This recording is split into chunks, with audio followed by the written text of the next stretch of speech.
You're so much closer to your dreams than you think right now, my friend. Don't trust the illusion of reality when it comes to results. When you see the possibility in your mind and feel the inspiration in your heart, you will be driven by curiosity and intuition.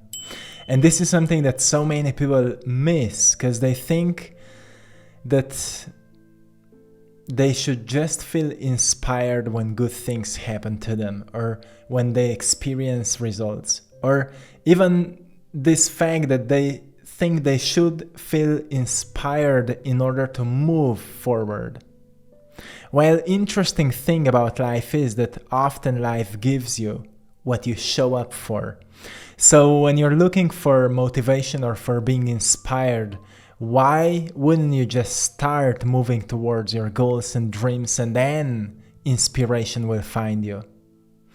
But when you start moving towards it, you will notice that something shifts in your heart. You will be more driven, and a sense of curiosity and intuition will awaken within you that will give you a reason to move on. It will give you a sense, even though nothing external is really reflecting back to you why you should keep up. You will feel an intuitive sense that you need to move on because you're doing something that is maybe great, something that will maybe become great, or something that has a great value, but no one is seeing it right now. It's a sense of intuitive knowing that sees the future. It sees the time that is not present yet. And that's what you should hold on to. So the less you overthink what to do, the more everything will align. Find a balance between figuring things out and switching off your analytical mind. And this is a tricky one. Find a balance between figuring things out and switching off your analytical mind. So you're noticing that most of your negative emotions come after you start observing your life and noticing maybe you're not where you want to be, but you're also so much further than where you used to be. So maybe your analytical mind needs an upgrade. That's why I love reading books, and I'm constantly encouraging you, keep upgrading your mind, because sometimes a new perspective will completely change your approach to the present situation. And when you change your approach, well, you become a different person because you start moving differently. So find a balance between figuring things out and switching off your analytical mind. You don't need to figure everything out. I like to schedule a figuring out time in my life. I call it worrying time, because I have a time in my day where I dedicate all my focus, all my energy just to resolving a certain challenge. And when I don't know what to do, I go for a walk or I go into meditation. I meditate a little bit on it.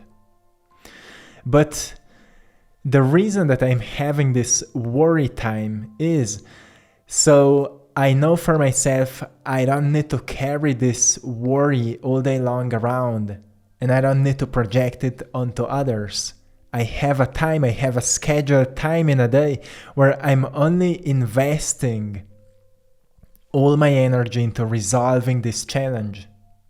And this created a huge change in my life because I've noticed I truly don't need to worry all the time. I truly don't need to carry all these negative thoughts and negative expectations and assumptions.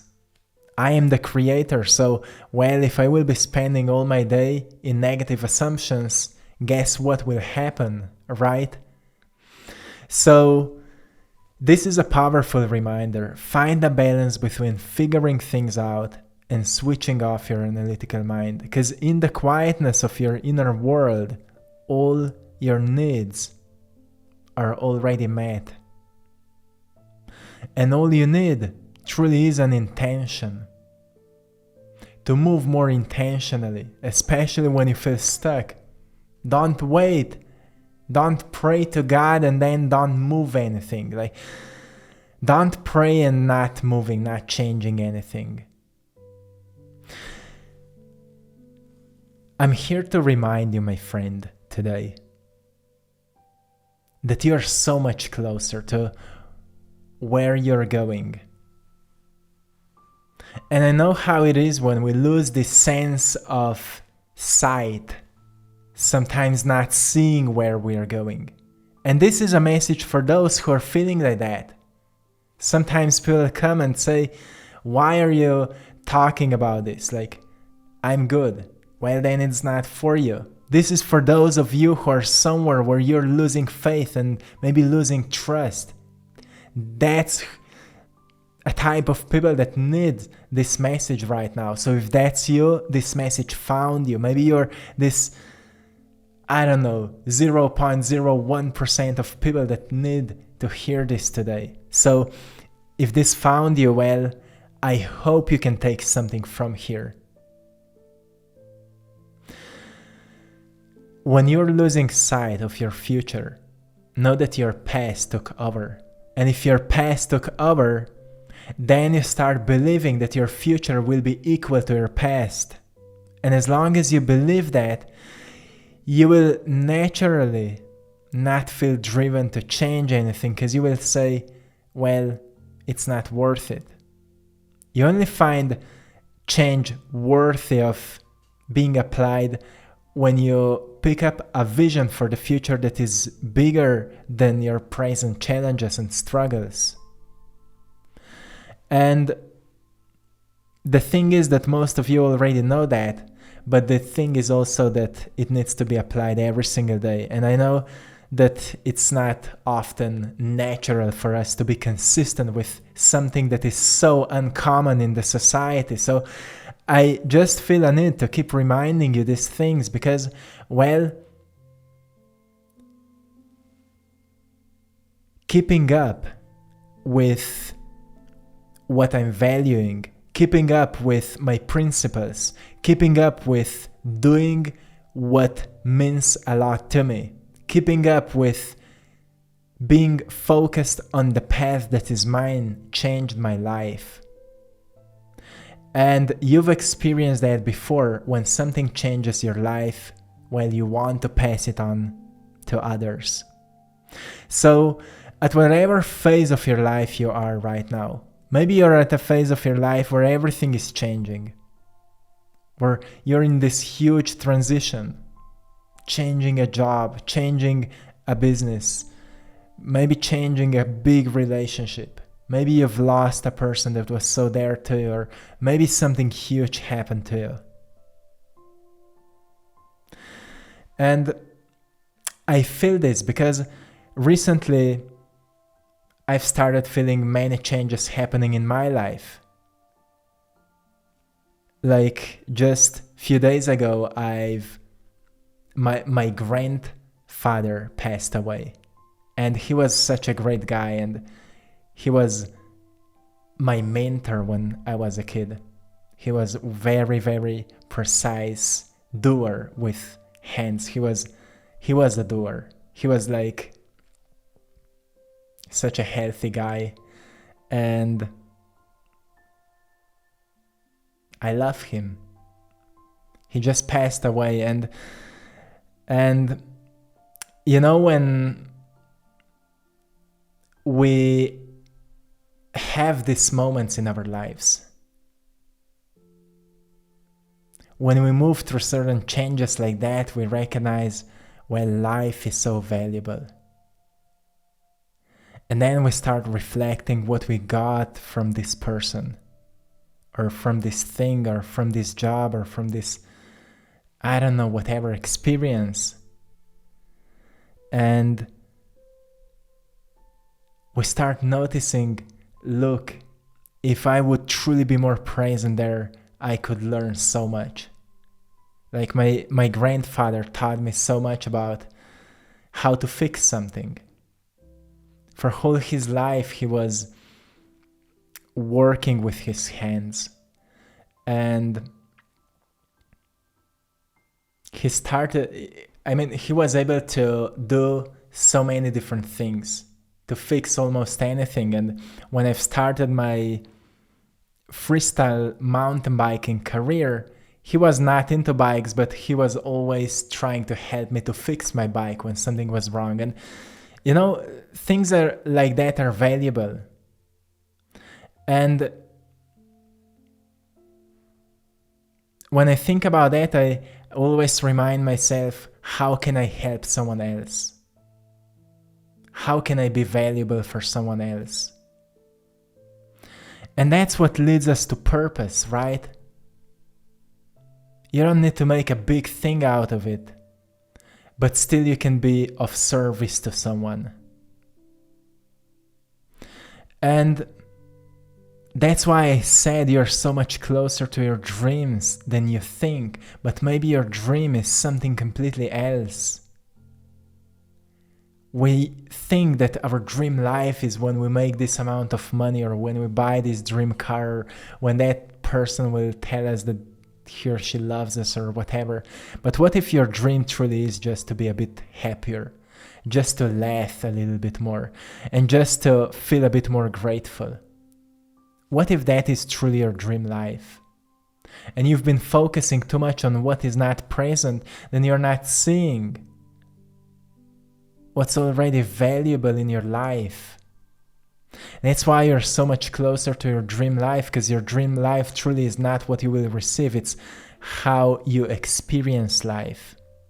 And you think you will experience life in a greater way when you will have greater things, but the thing is that when you become greater, everything around you will feel like that.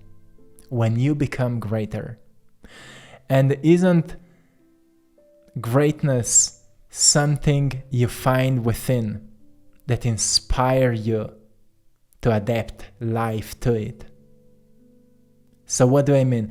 When you find greatness within, when you recognize God made you in such a unique way, so you would firstly accept how unique you are, and then you would learn to make a beautiful life authentically through you. So you start expressing you. You become you. You let go of what is maybe making you weak, and you become authentic, truthful, creative, strong, or whatever is truly the thing that make you feel like you're truly onto something.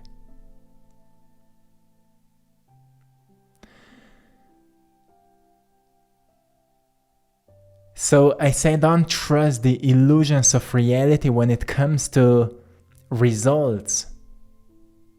Because what are results? We say results are the fruits of our efforts. Just because we focus on the end product, but we don't see these tiny results that are constantly being exchanged back to us in terms of energy, in terms of emotions. Like, I'm this space of helping others for the last 60 years. And, you know, since I've started doing that, my life became quite interesting. Not that every single day is a beautiful day and things are just easy and fine, but I've started noticing this kind of synchronicities, like people became very kind to me. At whatever places, wherever I go, if I'm in grocery store, if I go on bank, if I do whatever, people are just kind to me. And I've noticed this is already result of my work. Every single day I take time to share something valuable with people. And I've started seeing reflections of that back to me. I'm sharing my art with you. I'm sharing my creativity with you. And I've just noticed that life is blessing me with creative ideas to resolve certain challenges that I'm facing with sometimes. You know, when I was younger, or back in the past, I just haven't received so much great ideas. I thought that life just is how it is. Now I see that life has infinite different ways, and there are infinite different doors through which I can take myself into infinite different possibilities. And it's just, what path will I take? What path will I stay devoted to? And also understanding that I can change my direction anytime I choose. When I feel like I don't want to do this anymore, I can change my direction. But we also need to understand the factor of time. Whatever we start doing, if we truly want to build something big out of it, well, we need to stay devoted to it and persevere through times when we think nothing is working. See these tiny little things that are reflecting back to us that we are truly doing something powerful. And I've started seeing this kindness of others as a byproduct of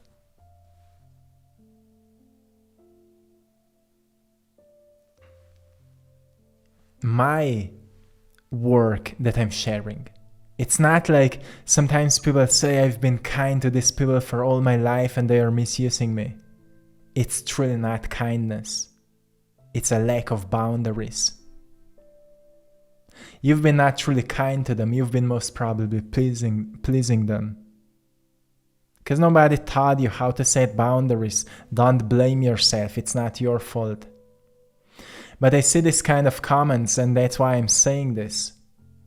Look, if people are misusing you, set boundaries. If you don't know how to do that, read a book or write in the comment section and I can make a video about it. The point is that you start noticing the value of your efforts. You start noticing the realness of your work, the realness of your beingness, of your life, of your character, noticing you truly are someone. And why that someone would not be of service to someone? Why wouldn't you give something that you've received? Why wouldn't you provide something that life taught you? Why wouldn't you become a person of your dream and build a life you've been always dreaming about? Why wouldn't you? You have a choice, you have a chance, you have everything. And then someone said, yeah, but I don't have money. You don't have money, so you would teach yourself to make money. Isn't it a blessing to experience a lack? Because in a state of lack, we find a way to make it happen, to create it, to make it out of nothing. It's actually a privilege that so many people who've been growing up in abundance have never found within. And I know most people don't see it as a privilege. I was not growing up in a wealthy family. Well, we had enough. But when I had a dream as a kid to become a professional athlete in extreme sport discipline, nobody truly supported me in that sport. So I needed to find a way to support myself. And now I see it as a great blessing because it taught me so much about how to make something out of nothing. With the worst equipment, you can actually begin. And then in the process of beginning, you will find a way. So sometimes without seeing a path, without knowing what to do, just start doing it and the path will appear. And this is a great knowledge that so many times people don't see. Like they think I should figure everything out and then I will start. And then suddenly they wake up and they recognize, well, it's too late. It's never truly too late, but you know what I mean? Start right now and don't stop until you experience it. Don't stop until you experience it. And I know a few days after hearing this, you will wake up and you will not feel it anymore. But the point is you don't follow your feeling at that point. You follow something deeper. That's why there are two different passions. You know, in philosophy, they always said, don't follow your passion, because it will excite you and then it will destroy you. But then there was spiritual passion. Many people know it as the passion of Christ, which is truly this God's force. It's the heart's force. It's like God's integrity that says to you, you're here to become this highest ideal of a soul, of a human being, that can only come to fruition if you're willing to let go. If you're actually willing to crucify your old self so the new self can be reborn. And it's a process of letting go of many things that are slowing you down, so that real you, the true you, the new you can be born. And this is a long process. That's why I want you to notice small things that are giving you this tiny little synchronicities. That even though you may not be seeing the big results of your work, life is supporting you. And these tiny synchronicities are saying to you, keep up, my friend. Keep up. You're not alone. You have a whole force of this universe that is moving with you. If you're here to improve, if you're here to make this world a better place, if you're here to turn on a spark of more love, of more connection, of more goodness, I'm here to support you. That's what life says. I'm here to support you. But firstly, I will teach you how strong you need to be for this mission. And that's why life brings you challenges, so you master them. And until you master them, you will feel like a victim of them. But one day you will figure it out and you will master them, and you will notice, well, I needed to go through this. So my friend, I hope you found a great value in today's message. Thanks to everyone for supporting my art in our store, AttractPassion.com, where you can buy prints of my art, some of the original paintings and some other products. Go and check it out. And thanks to everyone for joining our Patreon community for more exclusive content. Thank you so much, and till next time, one love.